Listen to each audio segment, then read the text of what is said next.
नमस्कार दोस्तों, finance institute of commerce में आप सबका स्वागत है। दोस्तों, पार्टनरशिप को ही कंटिन्यू करते हुए आज हम बात करेंगे टाइप्स ऑफ पार्टनरशिप की और टाइप्स ऑफ पार्टनर्स की। तो चलिए पहले हम बात कर लेते हैं टाइप्स ऑफ पार्टनरशिप की। तो ये मेरे पीछे चार्ट बना हुआ है, तो इसी के ज़रिए मैं आपको समझाने की कोशिश करूँगा कि पार्टनरशिप की टाइप्स जो है वो कितनी होती हैं। अब देखो, पार्टनरशिप को हम दो तरह से क्लासीफाई कर सकते हैं। इसको हम ड्यूरेशन के हिसाब से यानी कि टाइम पीरियड के हिसाब से भी क्लासीफाई कर सकते हैं, इसको हम लाइबिलिटी के हिसाब से भी क्लासीफाई कर सकते हैं। अगर ड्यूरेशन के हिसाब से देखें, पार्टनरशिप के टाइम पीरियड के हिसाब से देखें, तो तीन तरह की हमारी पार्टनरशिप होती है। Partnership at will, partnership for specific purpose and number third partnership for specific period. अब पार्टनरशिप एट विल क्या हुई या पार्टनरशिप फॉर स्पेसिफिक पर्पस क्या हो या पार्टनरशिप फॉर स्पेसिफिक पीरियड क्या है, अब वन बाय वन इनको डिस्कस कर लेते हैं। तो पहले बात करते हैं पार्टनरशिप एट विल की।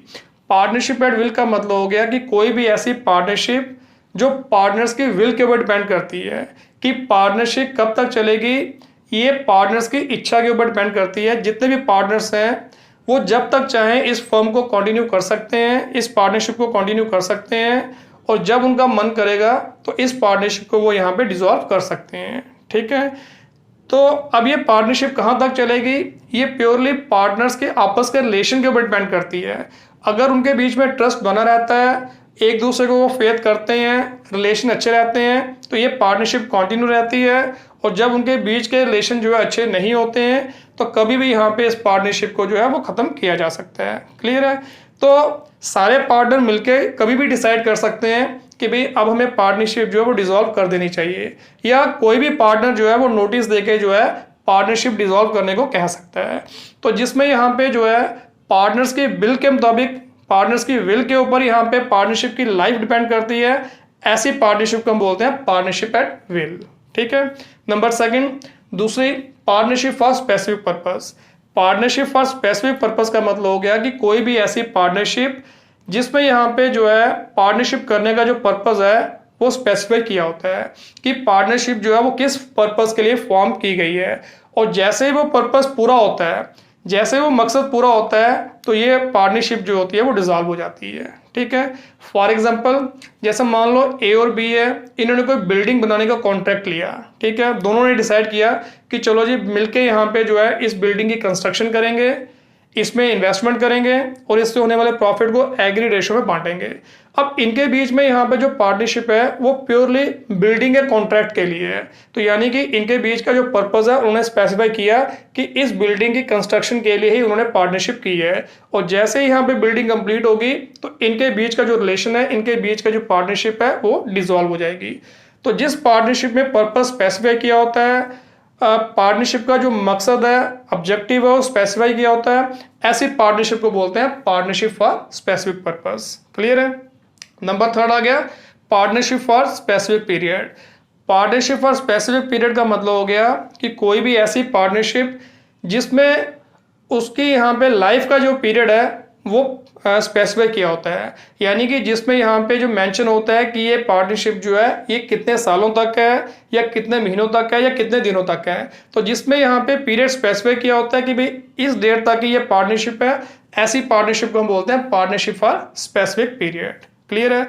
फॉर एग्जाम्पल मान लो यहाँ पे ए और बी ने यहाँ पे आपस में यहाँ पे पार्टनरशिप की कि भाई एक साल के अंदर सिटी के अंदर, ठीक है, एक साल के अंदर उनके शहर में जितनी भी एग्जीबिशंस लगेंगी उनमें यहाँ पे वो अपने प्रोडक्ट की यहाँ पे जो सेल है मिलके करेंगे। ठीक है, जितनी भी यहाँ पे एग्जीबिशन एक साल के अंदर सिटी में लगेंगी उसमें यहाँ पे वो स्टॉल लगाएंगे और अपने प्रोडक्ट को जो है वो मिलके बेचेंगे और उससे होने वाले प्रॉफिट को आपस में एग्री रेशो में बांटेंगे। अब इनके बीच में यहाँ पे जो पार्टनरशिप हुई है वो एक साल के लिए हुई है, यानी कि पीरियड उन्होंने यहाँ पे स्पेसिफाई कर दिया। तो अगर यहाँ पे किसी भी पार्टनरशिप के अंदर पीरियड स्पेसिफाई किया हुआ है कि कितने सालों तक ये पार्टनरशिप रहेगी, तो ऐसे ही यहाँ पे पार्टनरशिप को बोलते हैं पार्टनरशिप फॉर स्पेसिफिक पीरियड। ठीक है, तो अगर पार्टनर चाहें तो अपना ये पीरियड जो है वो एक्सटेंड भी कर सकते हैं कि पहले एक साल किया, उसके बाद फिर अगले साल के लिए एक्सटेंड कर दिया, फिर अगले साल, इस तरीके से वो एक्सटेंशन भी ले सकते हैं अगर सभी पार्टनर्स एग्री होते हैं। क्लियर है? ठीक है, तो अगर ड्यूरेशन के हिसाब से देखें तो तीन टाइप की पार्टनरशिप। तो चलिए अब बात कर लेते हैं types of partnership from liability point of view. अगर लाइबिलिटी पॉइंट ऑफ व्यू से देखें तब भी हमारी तीन तरह की पार्टनरशिप बनती हैं। General partnership, limited partnership and limited liability partnership. अब ये जनरल पार्टनरशिप क्या होती है? जनरल पार्टनरशिप का मतलब हो गया कि जिस पार्टनरशिप के अंदर पार्टनर्स की लाइबिलिटी अनलिमिटेड हो, जिस पार्टनरशिप के अंदर सारे पार्टनर्स मिलके फर्म के बिजनेस को मैनेज कर सकते हैं, यानी कि फर्म की यहाँ पे जो बिजनेस एक्टिविटीज़ है उसमें पार्टिसिपेट कर सकते हैं और उससे होने वाले प्रॉफिट या लॉस के अंदर सभी पार्टनर्स का शेयर हो, ऐसी पार्टनरशिप को बोलते हैं जनरल पार्टनरशिप। ठीक है। अब इसमें एक सबसे इंपॉर्टेंट चीज़ है कि इसमें यहाँ पे पार्टनर्स की जो लाइबिलिटी है वो अनलिमिटेड होती है। ठीक है। बेसिकली जो लाइबिलिटीज़ है, पार्टनर्स की जो लाइबिलिटीज़ है उसके पॉइंट ऑफ व्यू से ही हम यहाँ पे जो है इसमें यहाँ पे जो पार्टनरशिप फॉर्म है या पार्टनरशिप है उसको हम क्लासीफाई करते हैं। तो मैंने इसमें बताया कि जनरल पार्टनरशिप के अंदर पार्टनर्स की जो लाइबिलिटी है वो अनलिमिटेड होती है। अनलिमिटेड लाइबिलिटी का मतलब क्या हो गया कि कल को अगर मान लो फर्म डिसॉल्व होती है और फर्म की लाइबिलिटी पे करने के लिए फर्म के पास फंड्स नहीं है, फर्म की इतनी एसेट्स नहीं है कि उससे सारी लाइबिलिटी पे हो सके, तो पार्टनर्स की पर्सनल प्रॉपर्टी भी बेची जा सकती है फर्म की लाइबिलिटी पे करने के लिए। ठीक है। क्योंकि इंडियन पार्टनरशिप एक्ट कहता है कि पार्टनरशिप फर्म और जो पार्टनर्स हैं वो सेपरेट पर्सन नहीं है, यानी कि पार्टनरशिप को यहाँ पे जो है सेपरेट पर्सन का स्टेटस नहीं मिला हुआ है। पार्टनरशिप फर्म और पार्टनर्स को यहाँ पे सिंगल पर्सन माना गया है, इसलिए पार्टनरशिप फर्म की जो भी एसेट लाइबिलिटी होगी वो पार्टनर की ही एसेट लाइबिलिटी मानी जाएगी, इसलिए यहाँ पे पार्टनर्स की इसमें लाइबिलिटी जो है अनलिमिटेड रहती है। ठीक है। इंडिया के अंदर यहाँ पे ज़्यादातर यहाँ पे ऐसी पार्टनरशिप ही फॉर्म की जाती है। ठीक है। ज़्यादा जो आपको कैटेगरीज मिलेगी पार्टनरशिप की वो यही कैटेगरी मिलेगी। नंबर सेकंड, दूसरा आ गया लिमिटेड पार्टनरशिप। अब लिमिटेड पार्टनरशिप का मतलब हो गया कि ऐसी पार्टनरशिप जिसमें कुछ मेंबर्स की लाइबिलिटी लिमिटेड होती है, कुछ मेंबर्स की लाइबिलिटी अनलिमिटेड होती है। तो जिस पार्टनरशिप के अंदर यहाँ पे लिमिटेड लाइबिलिटी वाले पार्टनर्स भी मिलेंगे, अनलिमिटेड लाइबिलिटी वाले पार्टनर्स भी मिलेंगे, ऐसे ही यहाँ पे पार्टनरशिप को हम बोलते हैं लिमिटेड पार्टनरशिप। ठीक है। तो लिमिटेड पार्टनरशिप के अंदर यहाँ पे जो लिमिटेड लाइबिलिटी वाले पार्टनर्स हैं उनको हम कहते हैं स्पेशल पार्टनर, और जो अनलिमिटेड लाइबिलिटी वाले पार्टनर उनको बोलते हैं जनरल पार्टनर। तो बिजनेस के यहाँ पे जो रूटीन अफेयर्स होते हैं उसमें स्पेशल पार्टनर जो है वो पार्टिसिपेट नहीं कर सकते, मतलब बिजनेस को मैनेज करने के लिए जनरल पार्टनर ही पार्टिसिपेट कर सकते हैं, जो स्पेशल पार्टनर वो पार्टिसिपेट नहीं कर सकते। इसके कारण स्पेशल पार्टनर अगर कोई ऐसा एक्ट करता है, अपने बिहाफ पे कोई काम करता है, तो उसकी रिस्पॉन्सिबिलिटी बाकी पार्टनर्स पे नहीं आती। बाकी जो जनरल पार्टनर होते हैं उसके इसमें क्या होता है कि जनरल पार्टनर जो होते हैं यानी कि जिनकी अनलिमिटेड लाइबिलिटी होती है, वो कोई भी काम करते हैं, कोई भी एक्ट करते हैं, उसकी रिस्पॉन्सिबिलिटी सभी पार्टनर्स के ऊपर आती है, सभी को यहाँ पे जो है वो शेयर करनी पड़ती है। यानी कि जो अनलिमिटेड लाइबिलिटी वाला पार्टनर है वो अपने एक्ट से बाकी सभी पार्टनर्स को बांध देता है, सभी पार्टनर्स को वाइंड कर सकता है। जबकि स्पेशल पार्टनर जो है, क्योंकि वो बिजनेस के अफेयर्स में पार्टिसिपेट नहीं कर सकता, उसकी डिसीजन मेकिंग में पार्टिसिपेट नहीं कर सकता, इसलिए यहाँ पे उसका जो एक्ट है उसके लिए वो सोली वही रिस्पॉन्सिबल होगा, वो अपने एक्ट से दूसरे पार्टनर्स को नहीं बांध सकता, दूसरे पार्टनर उसके लिए रिस्पॉन्सिबल नहीं होंगे। ठीक है, क्लियर है। तो जब भी यहाँ पे हम लिमिटेड पार्टनरशिप फॉर्म करते हैं तो कम से कम इसमें एक पार्टनर ऐसा होना चाहिए जिसकी लिमिटेड लाइबिलिटी है, एक पार्टनर ऐसा होना चाहिए जिसकी अनलिमिटेड लाइबिलिटी है।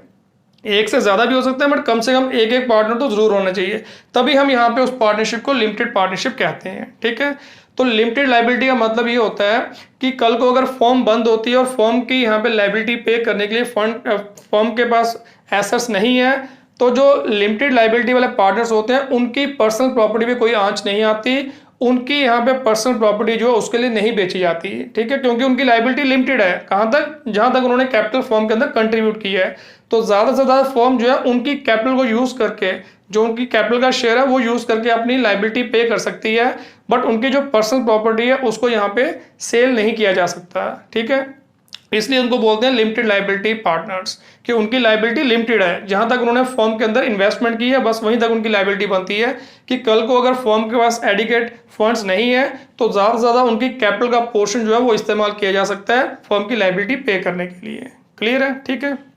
नेक्स्ट नंबर थर्ड आ गया लिमिटेड लाइबिलिटी पार्टनरशिप।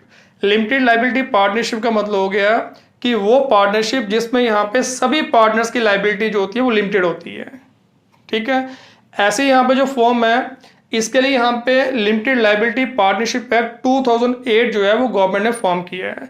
तो इस एक्ट के अंदर यहाँ पे जो भी यहाँ पे पार्टनरशिप फॉर्म एस्टेब्लिश की जाती है उसको हम बोलते हैं लिमिटेड लाइबिलिटी पार्टनरशिप। ठीक है, तो ऐसी फॉर्म के जो पार्टनर्स होते हैं उनकी एक तो लाइबिलिटी लिमिटेड होती है, यानी कि कल को अगर फॉर्म बंद होती है तो फॉर्म की लाइबिलिटी पे करने के लिए फॉर्म की एसेट बेची जाएंगी, उससे जितनी लाइबिलिटी पे होंगी वही की जाएंगी।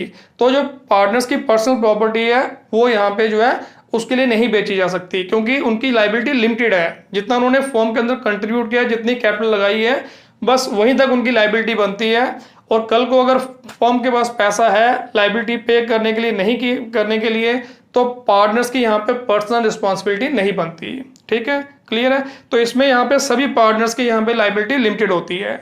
लिमिटेड पार्टनरशिप में ऐसा नहीं होता, उसमें कम से कम एक पार्टनर ऐसा होता है जिसकी अनलिमिटेड लाइबिलिटी होती है।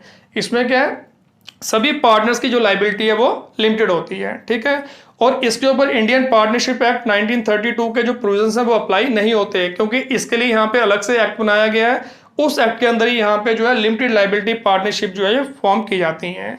तो इंडियन पार्टनरशिप एक्ट 1932 के प्रोविजन इसमें अप्लाई नहीं होते हैं। ठीक है, और एक सबसे इंपॉर्टेंट चीज कि लिमिटेड लाइबिलिटी पार्टनरशिप जो है इसकी एक लीगल सेपरेट एंटिटी भी होती है, यानी कि लिमिटेड लाइबिलिटी पार्टनरशिप एक्ट 2008 के अंदर इसको एक लीगल सेपरेट एंटिटी का स्टेटस मिल गया है। ठीक है, अब लीगल सेपरेट एंटिटी का मतलब क्या हो गया कि कानून की नज़र में अब पार्टनरशिप फॉर्म, लिमिटेड लाइबिलिटी जो पार्टनरशिप फॉर्म है वो पार्टनर से अलग मानी जाती है।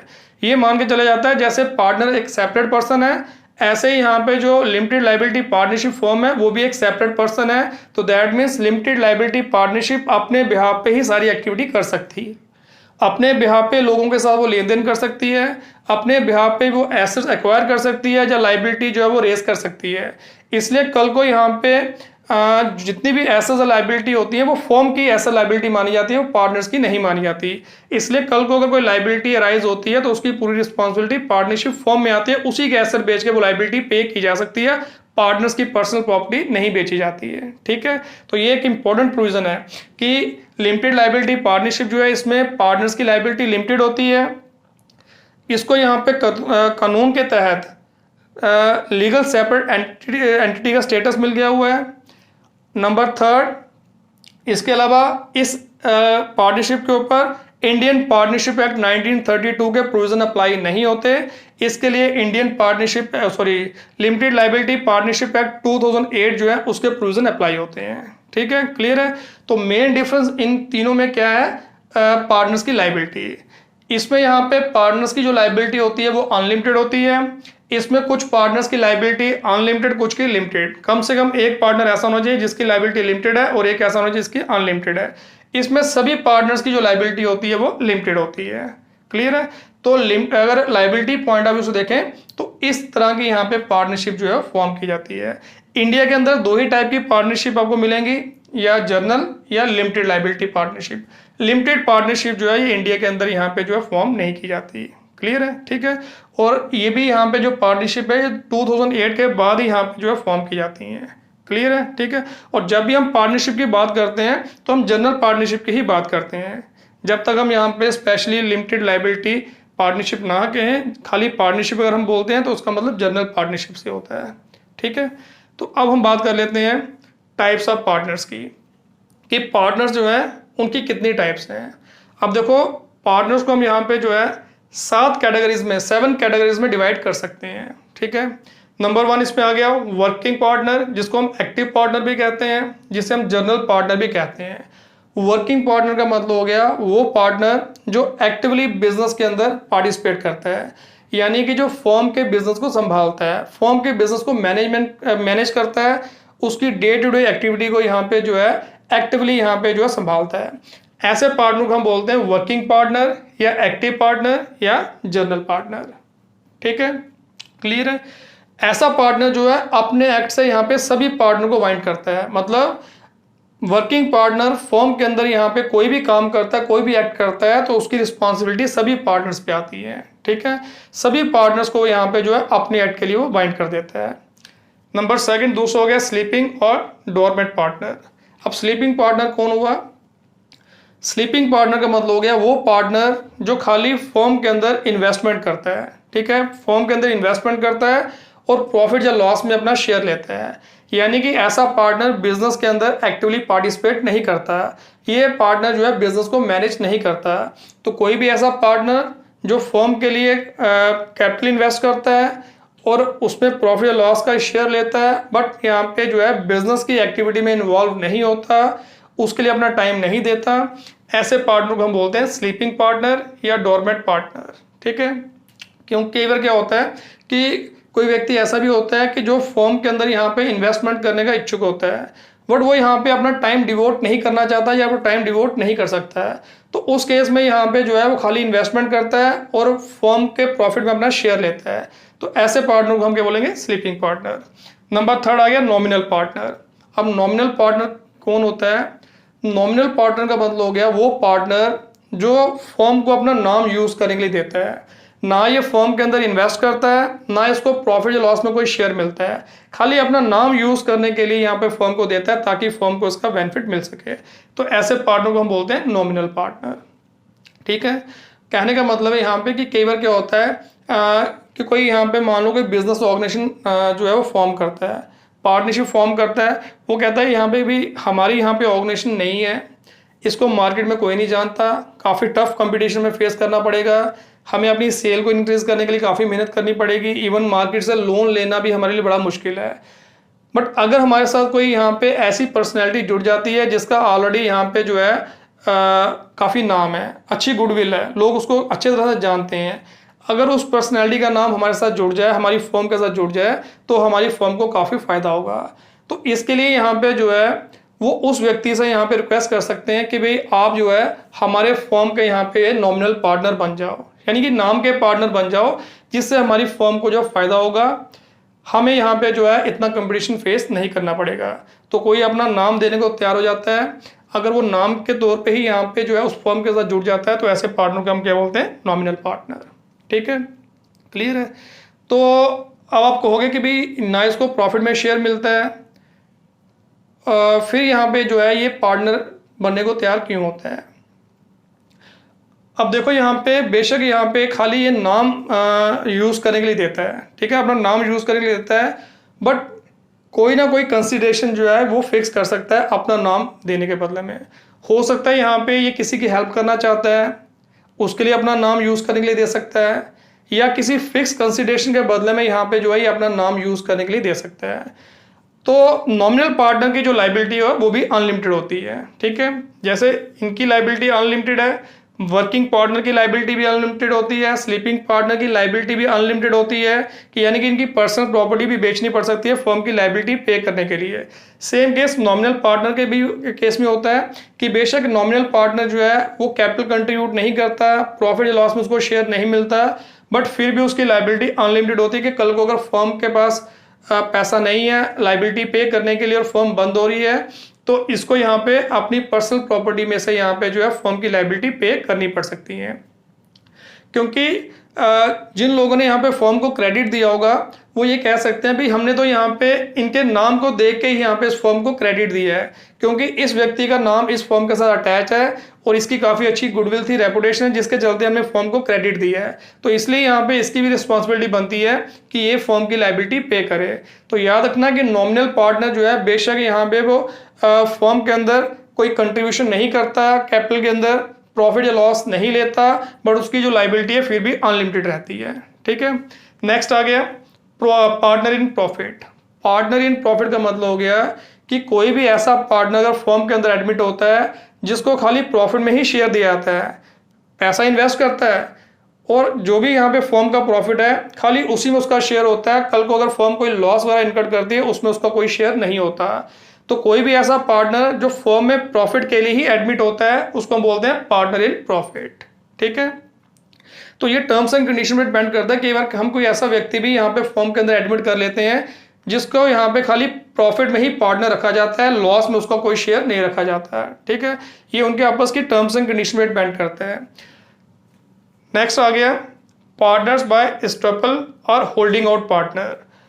पार्टनर बाय स्टेपल और होल्डिंग आउट पार्टनर का मतलब हो गया कि कोई भी ऐसा पार्टनर जो एक्चुअल में फर्म का पार्टनर नहीं होता बट वो अपने आप को यहाँ पे पोस्ट करता है कि वो फर्म का पार्टनर है, यानी कि अपने आप को इस तरीके से पेश करता है कि वो इस फर्म का पार्टनर है। चाहे वो अपने एक्शन से ये साबित करता है, चाहे अपने वर्ड से ये साबित करता है, चाहे रिटर्न में ये साबित करता है, साबित करने की कोशिश करता है कि वो इस फर्म का पार्टनर है, बट एक्चुअली वो पार्टनर नहीं होता।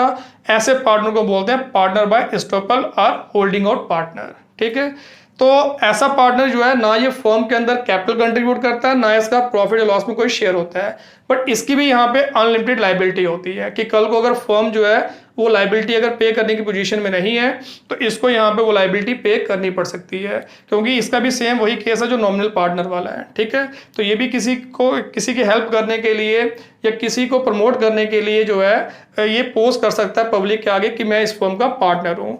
अब क्योंकि पब्लिक ने यहाँ पे इसी ट्रस्ट पे यहाँ पे जो है फर्म को अगर क्रेडिट दिया है तो फिर इसकी वो रिस्पॉन्सिबिलिटी बनती है कि अगर फर्म इस पोजीशन में नहीं है कि वो अपनी लाइबिलिटी पे कर सके तो फिर इसको अपनी पर्सनल प्रॉपर्टी में से लाइबिलिटी पे करनी पड़ सकती है, इसलिए इसकी भी अनलिमिटेड लाइबिलिटी होती है। ठीक है, नेक्स्ट आ गया सीक्रेट पार्टनर। सीक्रेट पार्टनर का मतलब हो गया कि वो पार्टनर जो अपनी आइडेंटिटी को डिस्क्लोज नहीं करता, पब्लिकली ये डिस्क्लोज नहीं करता कि वो इस फर्म का पार्टनर है। ठीक है, ये फर्म के अंदर कैपिटल इन्वेस्ट करता है, फर्म के यहाँ पे जो डे टू डे अफेयर्स है उसको भी यहाँ पे जो उसमें भी पार्टिसिपेट करता है, यानी कि फर्म का बिजनेस भी ये मैनेज करता है और फर्म से होने वाले प्रॉफिट लॉस को भी शेयर करता है, बट पब्लिकली यहाँ पे जो है इस चीज़ को ये डिस्क्लोज नहीं करता कि भाई मैं इस फर्म का पार्टनर हूँ। तो ऐसे पार्टनर को हम बोलते हैं सीक्रेट पार्टनर। ठीक है, नेक्स्ट आ गया माइनर पार्टनर। माइनर पार्टनर का मतलब हो गया कि अगर यहाँ पे कोई पार्टनरशिप फर्म किसी माइनर को यहाँ पे एज ए पार्टनर एडमिट करती है प्रॉफिट के लिए तो ऐसे पार्टनर को बोलते हैं माइनर पार्टनर। माइनर का मतलब हो गया कि जिसने मेजॉरिटी एज अटेन नहीं की है। तो डिफरेंट कंट्रीज में अलग अलग रूल है। हमारी कंट्रीज में क्या है कि 18 साल से जो नीचे का कोई व्यक्ति होगा वो माइनर माना जाता है। ठीक है, तो अगर किसी माइनर को यहाँ पे फॉर्म के अंदर एडमिट किया जाता है तो उसको बोलते हैं हम माइनर पार्टनर। ऐसे अगर देखा जाए तो इंडियन कॉन्ट्रैक्ट एक्ट 1872 है, उसके तहत यहाँ पे जो माइनर है वो कॉन्ट्रैक्ट में एंटर नहीं हो सकता, यानी किसी के साथ कॉन्ट्रैक्ट नहीं कर सकता, एग्रीमेंट नहीं कर सकता। ठीक है, तो उस हिसाब से यहाँ पे कोई भी माइनर जो है वो किसी के साथ पार्टनरशिप में एंटर नहीं हो सकता। ठीक है, यानी कि माइनर जो है वो खुद किसी के साथ पार्टनरशिप नहीं कर सकता। बट अगर यहाँ पे कोई एग्जिस्टिंग फर्म चाहे तो बाद में, यानी कि पार्टनरशिप फॉर्म करने के बाद अगर यहाँ पे सारे पार्टनर्स एग्री होते हैं तो किसी माइनर को एज ए पार्टनर जो है फर्म के अंदर एडमिट किया जा सकता है। ठीक है, माइनर खुद यहाँ पे पार्टनरशिप में एंटर नहीं हो सकता, बट जो ऑलरेडी फर्म एग्जिस्ट कर रही है अगर उसके पार्टनर चाहते हैं तो वो किसी भी माइनर को यहाँ पे फर्म के अंदर यहाँ पे जो है एज ए पार्टनर जो है एडमिट कर सकते हैं। उस केस में यहाँ पे माइनर को प्रॉफिट में ही शेयर मिलता है, यानी कि उसको लॉस में कोई शेयर नहीं होता। तो प्रॉफिट के लिए ही माइनर को यहाँ पे जो फर्म में एडमिट किया जा सकता है। ठीक है, बाकी वैसे तो उसकी यहाँ पे जो है अनलिमिटेड लाइबिलिटी नहीं होती, बट जितना भी इसका फर्म के अंदर इंटरेस्ट होगा, यानी कि फर्म की एसेट्स के ऊपर जितना इसका राइट होगा तो उनको यूज किया जा सकता है फर्म की लाइबिलिटी पे करने के लिए, अगर फर्म के पास यहाँ पे जो है इतना पैसा नहीं है कि वो अपनी लाइबिलिटी खुद पे कर सके। ठीक है, तो इसलिए यहाँ पे जो है माइनर पार्टनर जो है इसकी लाइबिलिटी जो एक तरह से लिमिटेड ही है। क्लियर है? तो दोस्तों आज हमने डिस्कस करा टाइप्स ऑफ पार्टनरशिप और टाइप्स ऑफ पार्टनर्स। अब नेक्स्ट सेशन से इसका प्रैक्टिकल पार्ट शुरू होगा, मतलब जो पार्टनरशिप फॉर्म है उसकी जो बिजनेस ट्रांजैक्शन है उसका अकाउंटिंग ट्रीटमेंट कैसे दिया जाता है, तो नेक्स्ट सेशन से हम उसकी शुरुआत करेंगे। तो बाकी अगर आज के सेशन में अगर आपको कोई प्रॉब्लम आ रही है, कोई चीज़ समझ नहीं आई है, तो आप मेरे को कमेंट सेक्शन में लिख सकते हैं। इसके अलावा आज का सेशन आपको कैसा लगा इसके बारे में कमेंट ज़रूर कीजिए, और अगर अच्छा लगा तो इसको शेयर और लाइक ज़रूर कीजिए, और अभी तक अगर आपने मेरा चैनल सब्सक्राइब नहीं किया है तो इसको सब्सक्राइब भी ज़रूर कीजिए। तो चलिए दोस्तों, मिलेंगे अपने अगले सेशन में। Thank you very much.